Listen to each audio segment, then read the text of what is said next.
নম্বর যে দাবি আমাদের 2021 সালে বিতর্কিত নিয়োগপ্রাপ্ত সকল কাজ ইন্সট্রাক্টরদের কারিগরি অধিদপ্তর এবং সকল শিক্ষা প্রতিষ্ঠান থেকে দ্রুত স্থানান্তর করতে হবে। আচ্ছা, এই 1 নম্বর দাবির ব্যাখ্যা অনুযায়ী যেটা বলতে চাই সেটা হচ্ছে ক নাম্বার 2021 সালের এপ্রিল মাসের রাতের আধারে নিয়োগপ্রাপ্ত নিয়োগ বিধি পরিবর্তন করা কাজ ইন্সট্রাক্টরদের নিয়োগ বিধি বাতিল করে 1 সপ্তাহের মধ্যে আগের যে নিয়োগ বিধি এটাতে পরিবর্তন করতে হবে।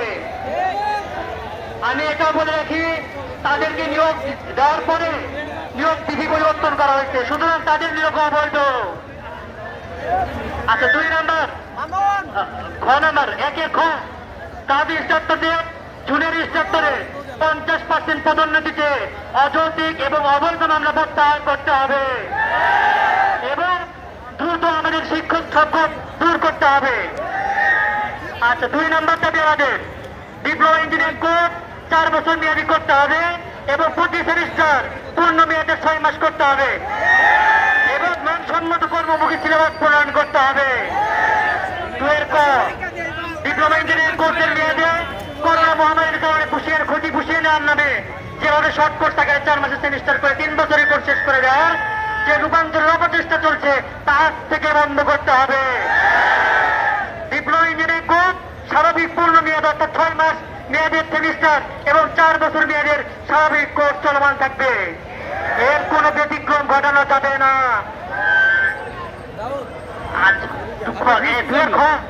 ডিপ্লোমা ইঞ্জিনিয়ারিং কোর্সের পরিবর্তন নতুন প্রবিধানে 27 প্রবিধান নন টেকনিক্যাল বিষয়ের পরিমাণ 25% এর নিচে নামিয়ে আনতে হবে এবং বাংলা, ইংরেজি, গণিত, সাধারণ রসায়ন বিজ্ঞান সরাসরি এইচএসসি সায়েন্সের সিলেবাস রেখে অন্যান্য সকল অপ্রয়োজনীয় নন টেকনিক্যাল বিষয় বাদ দিয়ে টেকনিক্যাল এবং ব্যবহারিক কাজের প্রতি অধিক গুরুত্ব দিয়ে সিলেবাস সাজাতে হবে।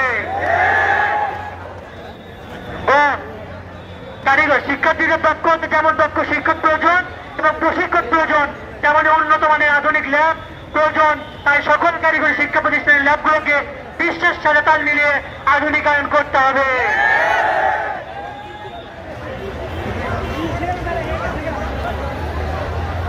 দাবি নম্বর 3 উপসহকারী প্রকৌশলী 10ম গ্রেড ডিপ্লোমা ইঞ্জিনিয়ার ব্যতীত অন্য কেউ আবেদন করতে পারবে না। উপসহকারী প্রকৌশলী সমান পদ ডিপ্লোমা ইঞ্জিনিয়ারদের জন্য সংরক্ষিত রাখতে হবে এবং 4 বছর মেয়াদী ডিপ্লোমা ইঞ্জিনিয়ারিং কোর্স সম্পন্ন করা মনোযোগবিদ এবং শিক্ষার্থীদের উপসহকারী প্রকৌশলী পদে নিয়োগের ব্যবস্থা করতে হবে।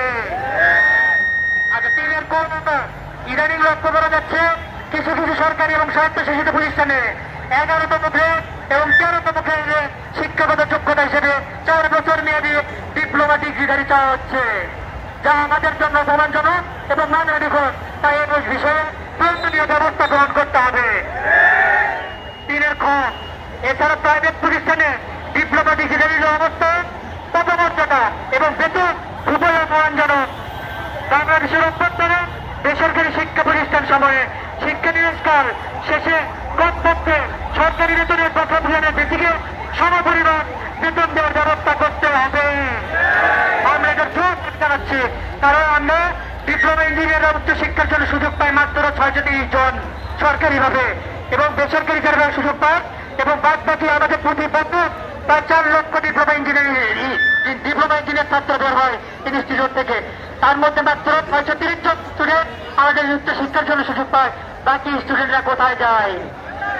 তো বাকি স্টুডেন্টরা যারা প্রাইভেট সেক্টর জব করে তাদেরকে খুব অবমূল্যায়ন বা অপমানজনক করা হয়, কারণ তাদেরকে 5,000 টাকা থেকে শুরু করে 6,000, 8,000, 10,000 টাকা পর্যন্ত বেতন দেওয়া হয়। এই যুগে কি সম্ভব আমাদের একজনের একটা পরিবার 5,000 টাকা বা 6,000 টাকা বা 10,000 টাকা চালানো সম্ভব? তো এই জন্য আমরা জোর দাবি জানাবো যাতে আমাদের শিক্ষানিবেশকাল প্রাইভেট সেক্টরে একটা শিক্ষানিবেশকাল থাকতে পারে। এই শিক্ষানিবেশকাল শেষ হওয়ার পর আমাদের যেন বেসিক 10ম গ্রেডের সমপরিমাণ 16,500 টাকা এটা যেন আমাদের দিতে হয়, আমরা দাবি করতেছি।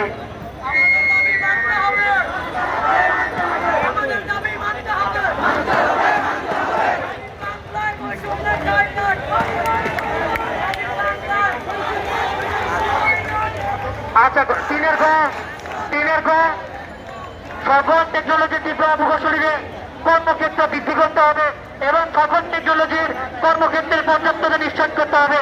যে সকল টেকনোলজির কর্মক্ষেত্রে পর্যাপ্ততা নেই সেই সকল টেকনোলজি বন্ধ করতে হবে এবং চলমান কোর্সগুলো সেই টেকনোলজির মূল টেকনোলজিতে উন্নীত করে মূল টেকনোলজির সনদ প্রদান করতে হবে।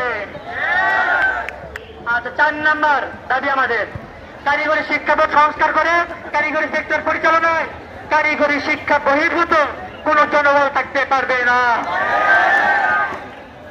আচ্ছা, ক নাম্বার কারিগরি পরিচালক অধিদপ্তরের পরিচালক উপপরিচালক সহকারী পরিচালক পদগুলোতে কারিগরি সিস্টেমের বাইরে কোনো ব্যক্তি থাকতে পারবে না। আমাদের সেক্টরে আমাদের টেকনিক্যাল সেক্টরে যদি নন টেকনিক্যাল কোনো ব্যক্তি থাকে তাহলে কি আমরা কি তার থেকে সঠিক শিক্ষা পাবো না? তাহলে আমাদের শিক্ষা ব্যবস্থা আমাদের কেরিয়ার ধ্বংসের প্রান্তে চলে যাবে। আমাদের কিন্তু এখানে বৈষম্য করা হচ্ছে। আমরা সবাই কিন্তু বৈষম্য বিরোধী ছাত্র আন্দোলন করেছি না? আমরা দেশটা নতুনভাবে স্বাধীন হয়েছি, তবে আমরা কেন কারিগরি সেক্টরে বৈষম্য থাকবে? আমরা এই বৈষম্য দূর করার জন্যই কিন্তু আজকে রাজপথে অবস্থান করেছি। সুতরাং আমাদের বৈষম্য দূর না হওয়া পর্যন্ত আমরা সারা বাংলাদেশে সবাইকে বলতে চাই, এই বৈষম্য দূর না হওয়া পর্যন্ত কেউ আমরা রাজপথ ছেড়ে যাব না। আচ্ছা, 4 খ আঞ্চলিক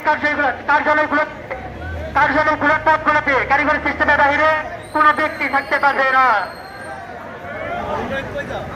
বোর্ডের কোন পদে কারিগরি শিক্ষা কোন পদে কারিগরি সিস্টেমের বাইরে কোনো ব্যক্তি থাকতে পারবে না। আচ্ছা, ঘ নাম্বার শিক্ষার্থীদের সময় মতো পরীক্ষা সহ যথাযথভাবে উত্তরপত্র নিরীক্ষণের সাথে ফলাফল প্রদানের নির্দিষ্ট তারিখ ও সময় কমপক্ষে 1 সপ্তাহ আগে প্রকাশ করতে হবে এবং সেই নির্দিষ্ট তারিখে বিলম্ব যেন না ঘটে সে ব্যবস্থা গ্রহণ সহ ফলাফল প্রদানের সিস্টেমকে ডিজিটালাইজেশন করতে হবে। প্রয়োজনে প্রতিটি বিভাগে একটি করে শিক্ষা বোর্ড প্রতিষ্ঠা করে সব বোর্ডগুলোকে একটি বোর্ড তথা কারিগরি শিক্ষা বোর্ডের অধীনস্থ করতে হবে। আমরা সবাই জানি গত কয়েকদিন আগে আমাদের রেজাল্ট প্রকাশিত হয়েছে। সেই রেজাল্টে আমরা দেখেছি আমাদের সাথে কত বৈষম্য করা হয়েছে। আমাদের খাতা হয়তো কোনো ঠিক মতো মূল্যায়ন না করে আমাদের রেজাল্ট দিয়ে দেওয়া হয়। আমি গতকাল আমাকে কয়েকদিন আগে একটা ছেলে ভাই আমার স্টুডেন্ট ছাত্র ভাই আমাকে ফোন দিয়েছে, এই যে সেমিস্টারে তার কোনো সাবজেক্টই নাই, এই সাবজেক্টের কোনো বিষয় পড়ি নাই, কিন্তু সেই বিষয় পড়ে তাকে রেজাল্ট দেখানো হচ্ছে। কেন? আমাদের এই কারিগরি সিস্টেমকে ঢেলে সাজাতে হবে এবং সংস্কার করতে হবে। এই প্রত্যেকটা বৈষম্য দূর করতে হয়।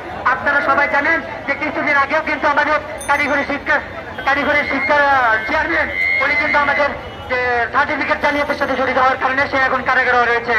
তো এই সমস্যাগুলো আমাদের খুব দ্রুত সংস্কার করতে হবে যেন এখানে কোনো সমস্যা না হয়।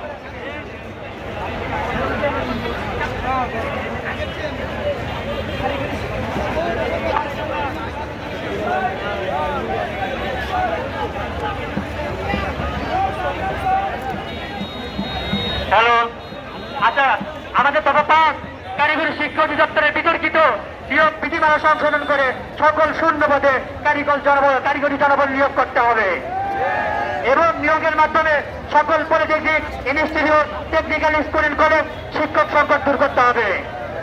এবং একই সাথে আমি আরেকটা কথা বলতে চাই, একই সাথে প্রতিষ্ঠানের বিভিন্ন